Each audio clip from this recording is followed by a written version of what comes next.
Si Eloy ay kasalukuyang 20 taong gulang na babae. Single, pero hindi available. Mas gusto niya ang kanyang pag-iisa kaysa sa lahat at hindi niya gaanong gusto ang mga tao. Palaging sinasabi kay Eloy na kakaiba ang estilo ng pananamit niya mula pa noong bata siya. Tumanggi si Eloy na bumili ng mga branded na damit at nagsuot ng damit na nakikita niya sa ukay-ukay o sa palengke. Dahil ayon sa kanya, bakit gumagastos ng pera sa damit kung magagamit mo ito sa pagbili ng pagkain? Walang alinlangan. Mahilig sa pagkain si Eloy.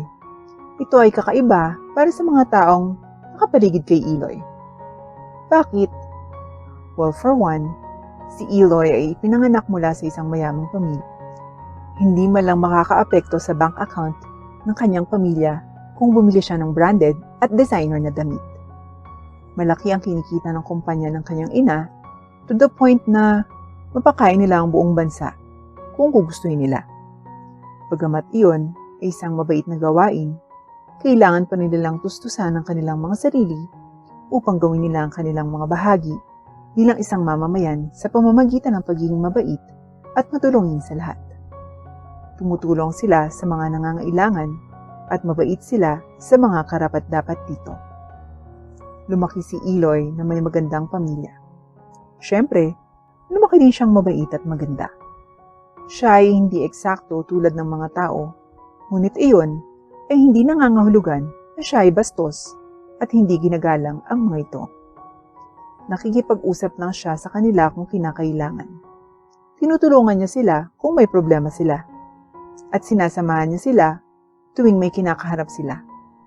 Ngunit kung hindi mangyayari ang mga iyon, mag-isa lang si Eloy.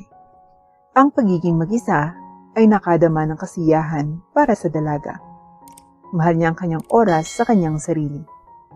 Isang araw, nagising si Eloy na humahagulgol. Ayaw niya ng umaga. Actually, she hates it. Kinamumuhian niya kung paano siya laging binubulag ng araw sa tuwing idinidilat niya ang kanyang mga mata. At kinamumuhian niya ang ingay ng mga sasakyan na gumigising sa kanya mula sa kanyang payapang pamamahinga. At gaya ng dati, hinablot ni Eloy ang kanyang damit pagkatapos maligo at isinuot niya ito. Hinuhusgahan ng ibang tao ang kanyang estilo, ngunit hindi niya ito pinapansin at hindi niya pinapakialaman. Sa tingin niya, ang cute talaga ng style niya. Ang cute talaga. Wala lang taste ang mga tao. Matapos masiguradong presentable ang itsura niya, bumaba si Eloy para salubungin ang kanyang headmaid na si Julian. Good morning, Ma'am Eloy. Nakangiting bati ni Julian sa dalaga. Good morning, Ate Julian. Kumusta ka ngayon? Tanong ni Eloy habang nakaupo sa mesa habang hinahainan ng mga kasambahay ang kanyang almusal. Doing fine as usual. Salamat sa pagtatanong. Sagot ni Julian. Lumaki si Eloy kasama si Julian na halos laging nasa tabi niya. Hindi dahil sa hindi siya minamahal ng kanyang ina na si Nerissa at ng kanyang ama na si Shaniel. Namatay na kasi si Shaniel noong 2 taong gulang pa lamang siya at umalis na si Nerissa para alagaan ang kanilang pamilya. Ibig sabihin, kailangan ni Nerissa na magtrabaho ng walang pagod upang kumita ng pera upang ang kanyang anak na babae ay magkaroon ng mapayapa at maayos na buhay. Naiintindihan ito ni Eloy. Naiintindihan niya ang mga paghihirap na kinakaharap ng kanyang ina at kung bakit niya ito ginagawa. Naiintindihan niya at alam niya kung gaano siya kamahal ni Nerissa at forever niya itong ipinagpapasalamat. Kahit kailan ay hindi niya kinundina ang kanyang ina na hindi naroroon. Sa katunayan, ay pinatibay nito ang kanilang pagmamahal sa kanyang ina na ginagawa ang lahat para sa kanya at sa kanyang nakababatang kapatid na si Miko. Natutuwa si Eloy kung gaano kalaki ang effort ni Nerissa sa pagpapalaki sa kanya. Hindi niya kinasusuklaman ang kanyang mga magulang at tinuruan niya ang kanyang kapatid na si Miko na huwag din silang kamuhian. Iyon ang dahilan kung bakit naging mabuting tao si Eloy. Bare minimum talaga, pero at least Mas magaling si Eloy kaysa sa iba pang mayayamang bata na brats at spoiled. Anong plano mo ngayon, Ma'am Eloy? Tanong ni Julian habang iniaabot ang panyo kay Eloy habang pinupunasan ni Eloy ang bibig nito. Nothing much. I just want to visit Mom today. Baka kasama ka ba? Tanong ni Eloy. Napabuntong hininga si Julian bago siya sumagot. I'm sorry po, Ma'am Eloy, pero hindi ko kaya. Mamimili po kasi ako ng groceries ngayon. Sabi ni Julian habang nagsusorry. Oh, okay, huwag kang mag-alala. Niisip ko lang kung gusto mong tuklasin ang kumpanya kasama ko. Thank you for the kind offer. Pero kailangan ko muna unahin yung mga trabaho dito sa bahay. Sabi ni Julian na siya namang ikinatulis ng uso ni Eloy. Sige na please. Mag-i-explore pa tayo sa kumpanya at sasamahan kita. Pasensya na pero hindi ako makakasama sa palengke. Pero ngayon lang yung araw na makikita ko si nanay. Umiit ang puso ni Julian dahil dito. Tunay na isang anghel si Eloy. Napakabait niya talaga. Batid ni Julian na siyang may kasalanan, ngunit si Eloy ay biglang inangkin ang kanyang kasalanan at humingi ng tawad para dito. Ito ang dahilan kung bakit nabuhay si Julian upang magtrabaho para sa pamilya ni Eloy. Si Julian ay para ng nakatatandang anak na babae. I'll prepare the things that you will be needing done. Thank you so much for your understanding. Sana makarating ka ng ligtas sa kumpanya. Sabi ni Julian at ngumiti muna bago umalis para ihanda ang mga kailangan ni Eloy. Malaki ang ngiti ni Eloy nang makarating sa kumpanya. Lahat ay binigyan ng kakaibang tingin si Eloy, ngunit hindi niya ito pinansin. Sanay na siyang hinuhusgahan ng mga tao ang kakaiba niyang anyo o pananamit. First time niyang pumunta doon dahil wala siyang dahilan para pumunta doon. Ayaw niyang may istorbo ang kanyang ina sa pagtatrabaho, kaya naman ito ang unang beses na makapasok siya sa kumpanya. Agad na pumasok si Eloy sa loob ng kumpanya habang humahanap ng kinauukulan o kung sino mang sekretarya ang makapaghahatid sa kanyang ina. Gayunpaman, tila hindi sinasadyang makapasok si Eloy sa maling silid. Nang buksan ni Eloy ang pinto at sinilip ang ulo nito, lahat ng nasa desk nila ay biglang napatingin sa kanya. Nakapagpataranta ito kay Eloy, ngunit hindi yun naging hadlang para tuluyang buksan niya ang pinto at agad na naglakad patungo sa isa sa mga empleyado para magtanong. Hi, I'm so sorry kung makakaabala ko, pero may nakakaalam ba kung saan ang opisina ni Chairman? Anunsyo ni Eloy sa buong kwarto. Natahimik ang lahat. Tanging boses lang ni Eloy yung umaalingaw sa buong kwarto na parang siya lang ang nandoon. Tumutulo ang pawis ni Eloy sa kanyang pisngi bago siya nagpatuloy sa pagsasalita. Meron bang... Hindi kami nakikipag-usap sa mga pulubi. Excuse me, sabi ng isa sa mga empleyado habang nakataas ang kilay nila kay Eloy na naglalakad palapit sa kanila. Tumigil ka nga dyan. Huwag kang lumapit. Ayaw namin sa buong opisinang to ang mga mikrobyo mo, sabi ng isa pang empleyado. Mangyaring umalis ka na sa opisina ngayon o tatawag kami ng security. Isang chorus ng oo ang narinig mula sa loob ng kwarto. Well, parang lahat ng tao ay galit kay Eloy. Maghintay. Hindi. Hindi iyon ang kaso. Hindi naman sila talaga galit sa kanya.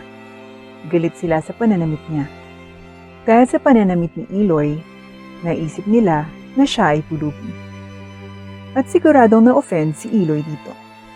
Sa kanyang pag-iisip, ang mga tao ay hindi maaaring mag-isip ng isang bagay tungkol sa isang tao nang hindi sila kilala. Mali yun. I'm not a beggar, I swear. Just please tell me where the chairman's office para makaalis na ako agad. Alok ni Eloy pero hindi. Walang magsasabi sa kanya ng kahit ano. Magnanakaw ang lokong ito. Sigaw ng isang babaeng empleyado na may pulang buhok. Ako? Magnanakaw? Bakit mo naman nasabi yan? Nakipagtalo pabalik si Eloy. Ma'am, kung ikaw ay nagbabalak na magnakaw mula sa isang mayamang kumpanya, magsuot ka man lang na maganda para makihalubilo ka sa crowd mula sa isang mayamang kumpanya. Napakalinaw ko anong sinusubukan mong gawin dito. Seryoso? Ganito na ba talaga kadesperado ang mga mahihirap? Sabi ng isang pandak na lalaki na may asul na mata. Ang ganda ng mga mata niya. Sayang naman ang pagkatao niya. Kumunot ang noo ni Eloy. Hindi ka pwedeng mag-assume ng ganyan sa akin. Kumunot ang noo ni Eloy at nagreklamo. Mukhang galing ka sa kalye, alam mo. Ano ba yung suot mo? Nakakadiri kang pulubi. Siyempre mapapalagay ka namin. Para kang naghukay ng damit mo sa basurahan. Hindi. Hinukay mo yung damit mo sa basurahan, di ba? Siyempre ginawa mo. Pupusta akong wala kang pera ngayon at pinaplano mong ibenta ang anumang maaari mong nakawin dito. Ang mga empleyado ay nag-akala lamang tungkol sa kanya dahil lamang sa kanyang pananamit. Napakabastos. Hindi makapaniwala ni Eloy na ang mga taong ito ay tinanggap para magtrabaho sa kanyang mabait at mapagmahal na ina. Napakasama. Pero wala siyang magawa. Kaya nagpasya na lang si Eloy na lumabas at hanapin mag-isa ang opisina ng chairman. Hay! Akala ko hindi pa inaalis. Bulong ng bland na supervisor sa kanyang sarili habang pinagmamasdan ng lahat si Eloy na lumabas ng opisina. Maya-maya pa ay bumalik na sila sa kani-kanilang trabaho. Samantala, nagpalipas ng 10 minuto si Eloy bago tuluyang nahanap ang opisina ng kanyang ina. Ina!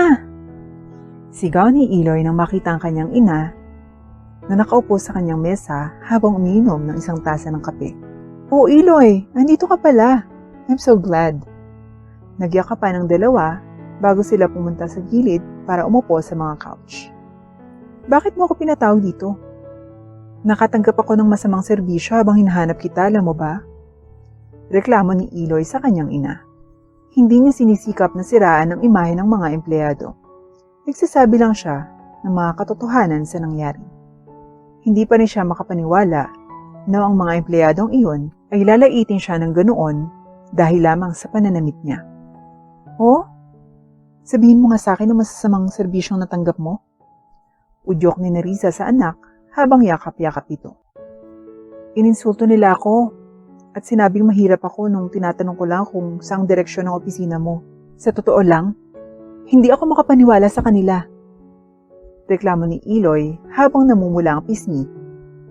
Bahagyang natawa si Nerissa bago sinabing, sumama ka sa akin, mahal.